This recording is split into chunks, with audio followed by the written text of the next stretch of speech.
AM 1230, FM 106.3 HD2 K-Radio 우리 방송 오늘의 시사 포커스 시간입니다. 이 시간은 고향의 맛을 전해드리는 미국 최대 아시안 슈퍼마켓 체인 H마트, 한국의 법무법인 클라스와 한결이 합병해 10위권 로펌으로 탄생한 법무법인 클라스 한결, 유럽풍의 감성과 편안함, 고급스러운 웨딩홀, 서울 강남에 위치한 엘리에나 호텔 공동 제공입니다. 오늘 전해드릴 주제는 젤렌스키, 더블린 상공에서의 10초, 그리고 러시아의 그림자라고 하는 주제로 전해드리게 됩니다. 최근 일주일 사이에 뉴스로는 몇 줄만 접하셨을지 모르는, 하지만 현재 유럽과 미국의 외교 판도를 통째로 흔들고 있는 사건 하나가 지난주에 있었습니다. 바로 대통령 전용기 상공에 군사용 드론 4대, 착륙 예정 시간보다 단 몇 분 일찍 도착했기에 무사했다라는 내용으로 전해드리게 됩니다. 이 한 줄로는 잘 와닿지 않을 수 있는 사건입니다. 하지만 그 뒤에는 유럽과 미국의 외교 판도를 뒤흔들 수 있었던 거대한 음모가 숨어 있었습니다. 오늘 12월 1일 일주일 전으로 타임머신을 거슬러서 한번 가보겠습니다. 12월 1일 아일랜드 더블린 상공에서 벌어진 젤렌스키 우크라이나 대통령 암살 시도 의혹입니다. 그리고 그 직후에 모스크바에서 벌어진 5시간의 마라톤 협상, 그리고 그 일주일 뒤에 런던에서 어제 있게 됐었던 유럽 정상회담까지 이 모든 것이 어떻게 연결되게 되는 건지 깊이 있게 풀어보겠습니다.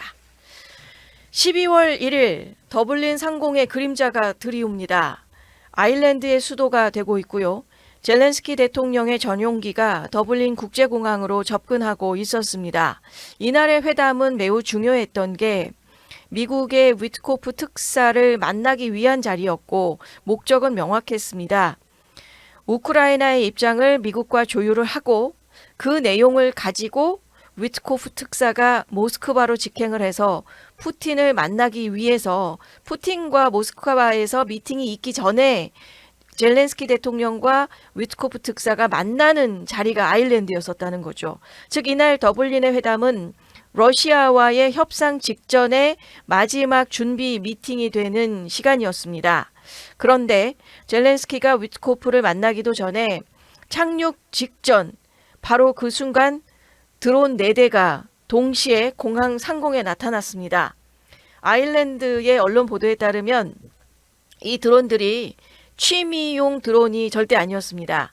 아일랜드 보안당국은 이렇게 표현합니다. 크고 매우 비싸고 군용 등급의 드론이라고 발표를 합니다. 그리고 더 섬뜩한 것은 타이밍이었습니다.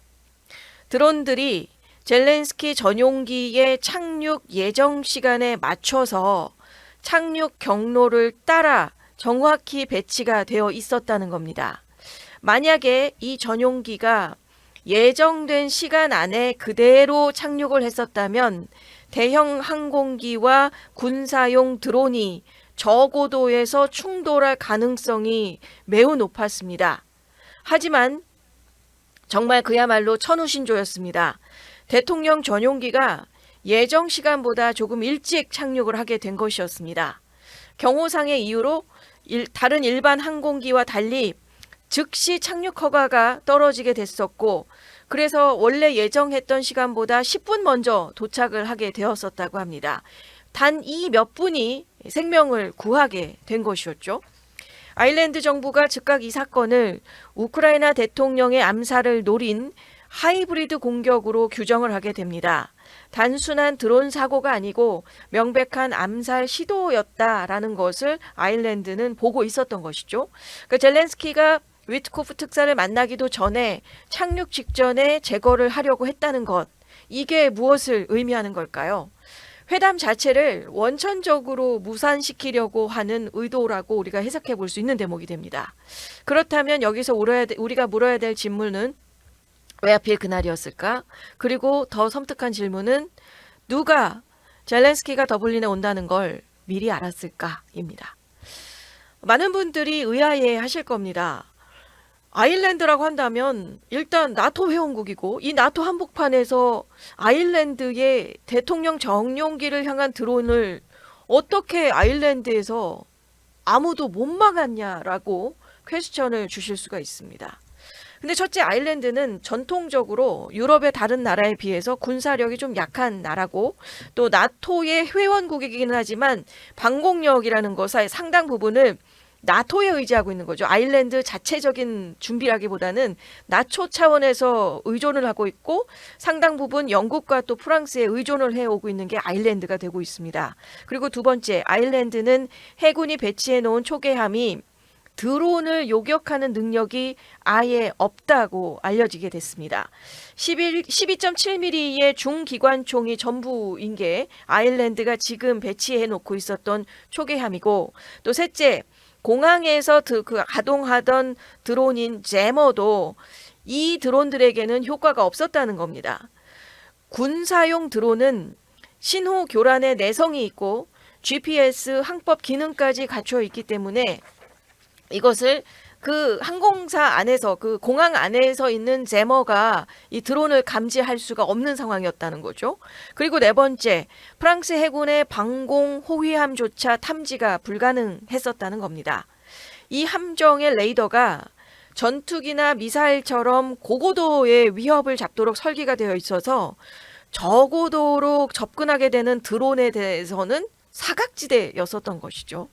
결국 이 공격은 그냥 테러가 아니고 유럽의 방공망의 허점을 정확하게 찌른 정교한 군사작전이라는 이야기가 됩니다. 더블린의 이 12월 1일 사건 이후에 유럽에서는 이상한 일들이 연이어 터지기 시작하게 됩니다. 독일, 덴마크, 벨기에 공항에서 드론 난입으로 폐쇄가 됐습니다. 그게 지난주에 다 같은 한 주간에 벌어진 일이었었고요. 덴마크 정보기관도 러시아의 연계 가능성을 배제할 수 없다고 밝히고, 나토 차원에서 즉각 공동대응 TF를 구성하게 됐고, 또 유럽 연합도 이렇게 표현합니다. 우크라이나 대통령에 대한 드론 공격은 단일 사건으로 끝나는 것이 아니라 유럽 전체를 겨냥한 하이브리드 전쟁 시나리오의 일부다라고 해석을 하게 됩니다. 그리고 나서 바로 그 다음 날 더블린에서 생명을 위협을 느꼈던 젤렌스키를 비껴간 미국의 협상단이 모스크바로 직행을 한 것이었다는 거죠. 그리고 모닝와이드에서 전해드린 것처럼 모스크바 크렘린궁에서 미국과 러시아의 푸틴 대통령까지 나오면서 협상을 했지만 결국 크렘린궁에서 협상이 그 결렬이 됐다라는 것을 발표하고, 모닝와이드에서도 이 내용으로 또 집중해서 전해드린 게 지난주에 한번 있었습니다. 그러니까 스티브 위트코프 특사, 또 트럼프의 대통령의 사위인 쿠슈너, 또 블라디미르 푸틴 러시아 대통령이 마주한 시간이었고, 회담이 5시간 동안 진행되면서 바로 그 하루 전에 더블린에서 이미 젤렌스키랑 조율했었던 우크라이나의 입장, 또 미국이 준비했던 평화안, 이 모든 것을 가지고 위트코프 특사가 크렘린으로 들어갔었다는 거죠. 이 회담이 중요했었던 건 전쟁을 끝낼 수 있는 마지막 카드가 테이블 위에 올라가 있었기 때문이었고, 미국이 지난 시간 동안에 우크라이나랑 협상을 거치면서 우크라이나에게 너무 불리했었던 조항들, 뭐 예를 들자면 양토를 전면 양보한다, 아니면 나토 가입 금지를 헌법에 명시한다, 또 주요 무기 포기, 뭐 이런 상당 부분이 좀 수정이 되면서 이 조율을 가지고 크렘린궁으로 위트코프 특사가 가는 상황이 됐던 거고, 자, 그렇다면 이제 러시아가 받아들이기만 하면 되는 상황이었을까요? 그게 아니었다는 겁니다. 그리고 결과론적으로 지금 와서 말씀을 드리지만 그때 모스크바 협상에서도 그 결렬이 됐었던 가장 큰 이유는 영토 문제가 되고 있었고, 러시아가 도네츠크주, 지금 전쟁이 벌어지고 있는 그 지역에서 약 75%를 점령하고 있는데 아직 점령하지 못한 나머지 25%도 통째로 달라라고 요구를 하는 시간이 됐었고, 우크라이나 입장에서는 도무지 받아들일 수 없는 조건이 됐고, 싸워서 지금 지키고 있는 영토를 아무 이유도 없이 내놓으라고 하는 거니까 결국은 이게 결렬이 되는 가장 큰 이유가 됐다는 것이죠. 그리고 위트코프 특사가 이제 유럽을 에서 모스크바에서 만났죠. 만나고 나서 협상이 마무리가 되지 못한 채 그냥 끝났단 말입니다. 그리고 나서 유럽을 건너뛰고 바로 그냥 미국으로 오게 됩니다. 젤렌스키를 만나지도 않았죠. 여기에서 우리는 12월 1일의 더블린 사건의 진짜 의미를 좀 이해할 수 있을 것 같습니다. 더블린 사건이 그리고 벌어진 지 불과 며칠 뒤인 지난 주말입니다. 지난 주말에 12월 6일, 7일 요 사이에 폭스에서 이런 제목의 기사를 낸 것이 있었습니다. 체첸 지도자 카디로프, 젤렌스키를 향해서 새로운 보복 위협을 선언하다라는 기사였습니다. 카디로프가 누구냐면 푸틴이 가장 신뢰하는 측근 중의 측근, 그리고 러시아 내에서도 사실상 푸틴의 칼 역할을 하는 인물입니다. 그리고 2022년 우크라이나의 전쟁 초기에 젤렌스키의 암살조 파견을 직접 지시했던 인물입니다. 이런 카디로프가 12월 첫째 주말에 다시 젤렌스키를 겨냥했다라는 것을 폭스에서 다루고 있었습니다. 폭스가 보도한 메시지는 이렇습니다. 젤렌스키에 대한 응징이 아직 끝나지 않았다. 우리는 다시 움직일 준비가 되어 있다. 그리고 우크라이나 정권을 제거하는 게 우리의 역사적인 임무다. 이게 체첸 지도자 카디로프의 말이었다는 거죠. 여기에서 중요한 포인트가 12월 1일 더블린에 드론 사건이 있었죠. 그 다음 날 모스크바 협상 결렬됐죠. 그리고는 그 주말에 체첸 지도자가 젤렌스키를 공개적으로 암살하는 위협의 내용이 있었다는, 이게 모든 같은 주에 있었다는 일이 되고 있습니다. 그러니까 하나하나가 그냥 케이스가 바이 케이스로 볼 수도 있지만 이 일련의 사건을 타임라인의 흐름으로 봤을 때 결코 하나가 각자가 아니라는 거죠. 즉 러시아, 체첸, 또 친푸틴 그룹은 물리적이든 정치적, 심리적인 공격을 동시에 가동한 것처럼 보이는 흐름을 우리가 읽어내야 될 것 같고요. 또 드론으로 실제 위협을 가하고 또 협상 테이블에서는 최대한 양보를 받아내려고 했고, 그게 안 되니까 다시금 또 체첸을 통해서 공개적으로 위협을 날리는, 이것이 바로 하이브리드 전쟁이라고 우리가 표현하는 이유가 되고도 있습니다. 가장 중요한 질문은 이걸 것 같습니다. 타이밍이죠. 바로 그날 왜 더블린, 왜 회담 직전이었을까? 여기에 푸틴이라고 하는 인물의 본질이 숨어 있는 것 같습니다. 더블린 사건을 시간순으로 다시 정리를 해보면 12월 1일에 젤렌스키가 더블린으로 향했고 위트코프 특사와 회담 예정이었는데 착륙 직전에 더블린 상공에 드론 4대가 출현을 했고, 하지만 몇 분 일찍 착륙해서 무사할 수 있었고, 그리고는 젤렌스키와 위트코프는 회담을 했고, 우크라이나 입장이 조율된 상태로 위트코프랑 쿠슈너 그리고 크렘린에서 그 다음날 푸틴과 5시간의 협상을 하게 됐고, 그 협상은 결렬됐습니다. 자, 이제 상상을 해보면 만약에 12월 1일에 더블린 착륙 직전에 젤렌스키가 푸틴 입장에서는 그런 시도가 성공을 했다고 생각을 한다면 위트코프 특사 상황에서는 회담의 상대를 잃은 채 모스크바를 가야 했다는 겁니다. 그러니까 12월 2일에 모스크바 협상 테이블은 완전히 다른 모습이었을 거라는 거죠. 푸틴의 입장에서 한번 생각을 해보면 회담하기 전에 협상 상대가 되고 있는 젤렌스키가 사라진 게 되는 거고, 또 우크라이나는 권력 공백 상태가 되는 거고, 서방도 충격에 빠지면서 협상력이 약화될 것이고, 미국의 특사는 젤렌스키랑 조율도 하지 못한 채 빈손으로 가게 될 공상이 크고, 또 휴전 조건을 러시아에 훨씬 유리하게 다시 쓸 수 있는 기회로서 활용을 하려는 시도였다는 겁니다. 즉 젤렌스키 없는, 그리고 미국과 우크라이나의 조율도 안 된 상태의 휴전 협상이라고 하는 완전히 새로운 판이 열릴 수도 있었던 시점이었다는 겁니다.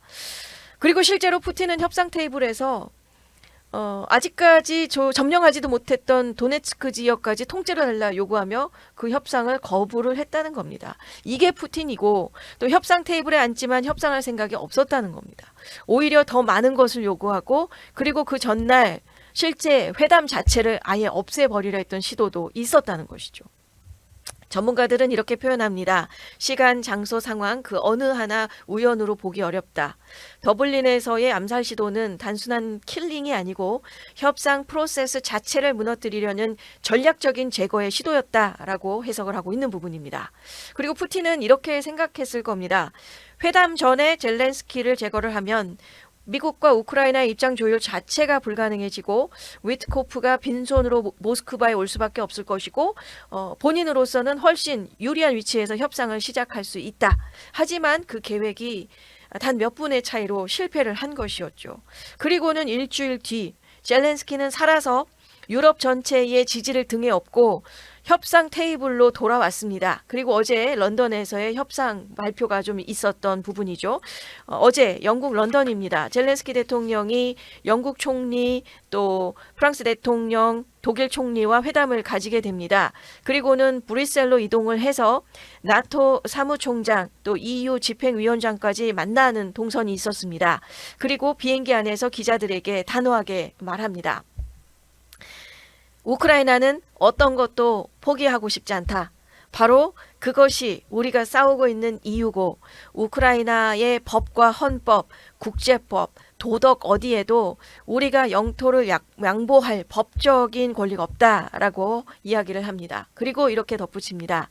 전쟁 종식을 향한 약간의 진전이 있었고 그 계획을 바로 그 9일, 그러니까 오늘 시간에 완성될 것으로 생각한다. 그리고 저녁에 다시 논의를 해서 미국에 전달하겠습니다. 까지가 지금 오늘 전해드리는 이 시점에서의 가장 최근의 업데이트 뉴스로 전해드리게 되고 있습니다. 즉 젤렌스키는 유럽 정상들의 지지를 확보한 뒤에 자체 종전안을 만들어서 미국에 전달을 하겠다는 겁니다.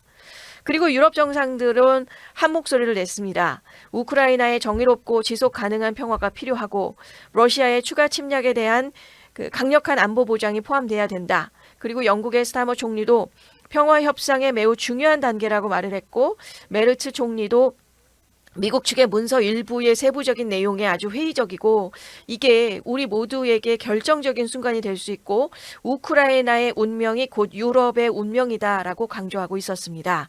그러니까 유럽이 젤렌스키의 후광이 되고 있는 거죠. 그리고 그 등을 지금 밀어주고 있는 겁니다. 더블린에서 죽을 뻔했던 그가 일주일 만에 유럽 전체의 지지를 등에 업고 협상 테이블로 돌아오게 된 것입니다. 자, 이번 사건을 이해하기 위해서는 러시아의 하이브리드 전쟁이라는 개념부터 짚어야겠습니다. 러시아가 최근 몇 년간 전통적인 군사 행위 그리고 비군사적인 작전을 섞는 방식을 사용하고 있습니다. 사이버 공격, GPS 교란, 드론 작전, 공항 마비, 에너지 교란, 정보전, 암살 위협까지 이런 모든 것들이 하이브리드 전쟁의 개념으로 나아가는 그냥 우리가 군사 행위로서 공격하고 방위하고 방어하고 이런 부분 것들이 아니라 기타 등등의 다른 방식까지도 추가하면서 지금의 전쟁이 진행되어 가고 있고 이번 아일랜드에서의 케이스는 군사용 드론 그 물리적인 제거의 시도가 있었고 유럽 공항이 지금 마비가 되면서 사회 경제 혼란 또 체첸의 위협까지 심리적인 정치적인 압박 이 세 가지가 동시에 작동한 하이브리드 작전의 모습이었다는 겁니다. 그리고 전문가들이 이것을 멀티레이어 압박이라고 부르고 있고 한 가지만으로 부족하니까 여러 레이어, 여러 층 위에서 동시에 압박을 가해서 상대방의 의지를 꺾으려는 전략을 가지고 있다고 우리가 바라봐야 된다는 겁니다. 그리고 여기에서 흥미로운 사실은 이 일련의 모든 사건이 벌어지는 동안에 유럽과 미국의 언론의 반응이 극명하게 달랐습니다. 지난 한 주 동안 유럽은 이 사건으로 난리가 났었습니다. 그리고 막 덴마크도 막 공항 막 폐쇄시키고 또 다른 유럽의 나라들도 너도 나도 할 것 없이 이 기사들을 일면으로 다루면서 데일리 메일, 인디펜던트 또 아일랜드 타임스 같은 유럽 언론들이 이 사건을 연일 일면에 배치하며 심층 보도를 쏟아냈었습니다. 젤렌스키 암살 시도, 더블린 드론 공격, 유럽 방공망 실패, 체첸 특수부대의 개입 가능성까지 뭐 이런 부분들을 하고 있었는데 하지만 미국은 달랐다는 겁니다. 미국은 그동안에 그냥 단신처럼 아일랜드에서 이런 일이 있었습니다. 이런 정도의 기사가 전부고 그냥 폭스 차원에서 폭스가 나왔던 지난 주말에 체첸 지도자 카디로프의 위협 발언 이 정도가 전부였다는 거죠. CNN이나 뉴욕타임스, 워싱턴 포스트 같은 주요 매체는 이 사건을 깊이 있게 다루지를 않았습니다. 왜일까요?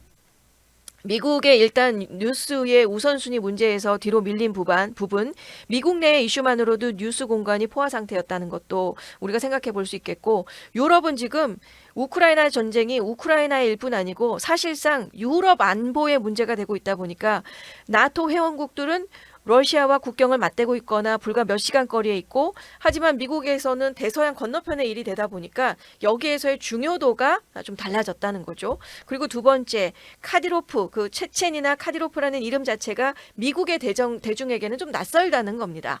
유럽 청중이야 이미 체첸도 알고 카디로프 가문도 알고, 카디로프가 지금 러시아 안에서 어떤 역할을 하고 있는지를 유럽은 지금 다 알고 있는 상태가 되다 보니까 러시아의 내부 권력 구제를 이어하고 있는 상태에서 이 뉴스가 핫 이슈가 될 수가 있다는 거죠. 하지만 미국 대중에게는 체체는 2000년대의 러시아 내전 때나 들어본 것 같은 그런 지역 이상도 이하도 아니라는 겁니다. 그리고 미국 정부가 공식적으로 이 사건의 확대 해석을 지금 피하고 있다는 겁니다. 그러니까 젤렌스키의 암살 시도라는 게 극도로 민감한 정보가 되고 있고, 사실상 전쟁의 성격을 바꿀 수 있는 도발이고 나토의 규제선을 건드릴 수 있는 사안인 거죠. 여기서 만약에 미국이 이것을 공식적으로 암살이라는 모습으로 규정하는 순간에 러시아가 국가 테러 지원에서의 판단 논쟁도 확대가 되는 것이고, 지금까지 협상을 진행하고 있었던 이 모든 것들은 물거품이 될 것은 물론 이고, 앞으로 러시아를 대하는 부분에 대해서 미국의 입장을 여기에서 이것을 표면에 드러내기가 이 사건만으로는 굉장히 극도로 민감한 사안이 되고 있었다는 겁니다. 그래서 결국 폭스에서의 체첸의 내용으로만 전해지고 있었고 단신 처리로만 나아가고 있었다는 거죠. 그리고 우크라이나의 전쟁 피로감도 한몫했을 것 같습니다. 우크라이나 전쟁이 교착 상태에 접어들면서 시간이 길어지고 있고, 이게 예산 지원 논쟁으로만 언론에 초점을 대고 있고, 그러다 보니까 우크라이나의 전쟁의 피로감도 또 작용을 했을 것이고, 또 미국 언론이 조심하는 굉장히 두 단어가 이게 같이 있었다는 겁니다. 암살이라는 거, 그리고 러시아 지원이라는 이 두 가지 단어가 다 같이 있다 보니까 미국으로서는 지금 현재까지도 상당히 신중한 입장을 보여주고 있는 거죠. 이 단어를 양각화하고 드러내는 순간 백악관에서의 공식적인 입장까지 같이 나와야 되는 부담이 있기 때문이라는 겁니다. 그래서 한 주간 동안 유럽에서는 시끌벅적하면서 막 난리가 났었던 이 뉴스가 미국에서는 조용할 수밖에 없었던 상황이 되고 있는 것이죠.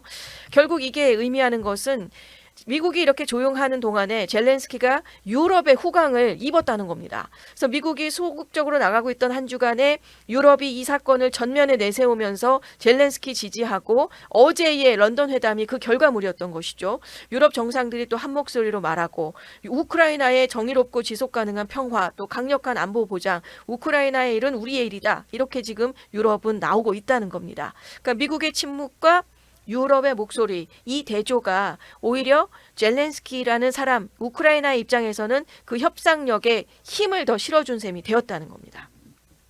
오늘 소개해드린 일주일 전에 있었던 더블린의 그 10분, 젤렌스키가 위트코프 특사를 만나기 전에 착륙 직전 드론 4대가 상공을 가로막았던 그 순간, 예정보다 조금 일찍 착륙했다는 사실이 생명을 구한 겁니다. 아일랜드의 방공이, 방어망이 아주 철저해서 그게 아니었다는 거죠.